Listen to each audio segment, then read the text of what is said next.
Hi friends, నేను మీ Nagalakshmi. Welcome to Premasadhan. ఈరోజు మనం గోధుమ పిండితో బిస్కెట్లు తయారు చేసుకుందామండి. ఒక బౌల్ తీసుకుని కప్పు షుగర్ పౌడర్, కప్పు నెయ్యి వేసుకుని మిక్స్ చేసుకుందామండి.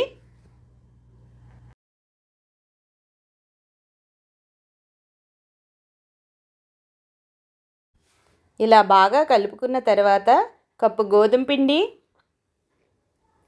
హాఫ్ కప్పు శనగపిండి వేసి కలుపుకుందామండి. చిటికెడు తినే soda, half spoon baking powder, చిటికెడు ఉప్పు,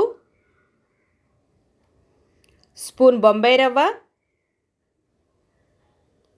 హాఫ్ స్పూన్ యాలకుల పొడి వేసి బాగా కలుపుకోవాలండి.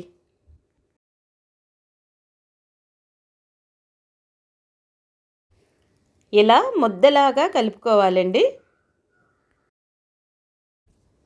ఇలా గిన్నె తీసుకుని కొద్దిగా నెయ్యి రాసుకుంటున్నానండి.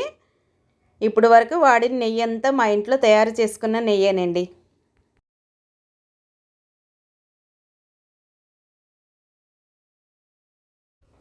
కొద్దిగా పిండి తీసుకుని నిమ్మకాయ సైజులో ఉండ చేసుకుని 2 చేతులతో ఇలా బిస్కెట్ లాగా ఒత్తుకోవాలండి.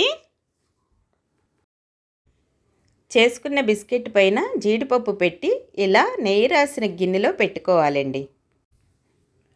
అన్నీ ఇలా చేసేసుకున్నామండి. స్టవ్ వెలిగించి ప్రెషర్ ప్యాన్ పెట్టుకుని చేసుకున్న బిస్కెట్ల గిన్నె ప్రెషర్ ప్యాన్లో పెడదామండి.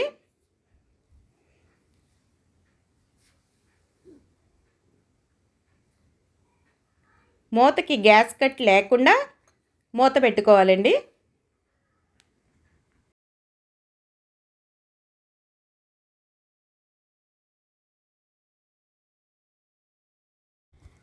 స్టవ్ సిమ్లో పెట్టుకుని 10 నిమిషాలు బేక్ చేసుకుందాం.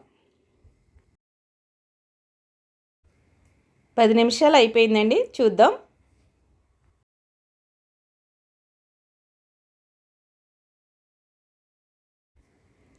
బిస్కెట్లు పర్ఫెక్ట్గా బేక్ అయినాయండి. బిస్కెట్లని ప్లేట్లోకి తీసుకుందామండి. గోధుమ పిండి బిస్కెట్లు రెడీ అయిపోయినాయండి. ఈ రెసిపీ కనుక మీకు నచ్చినట్లయితే లైక్ చేయండి, షేర్ చేయండి, సబ్స్క్రైబ్ చేయండి.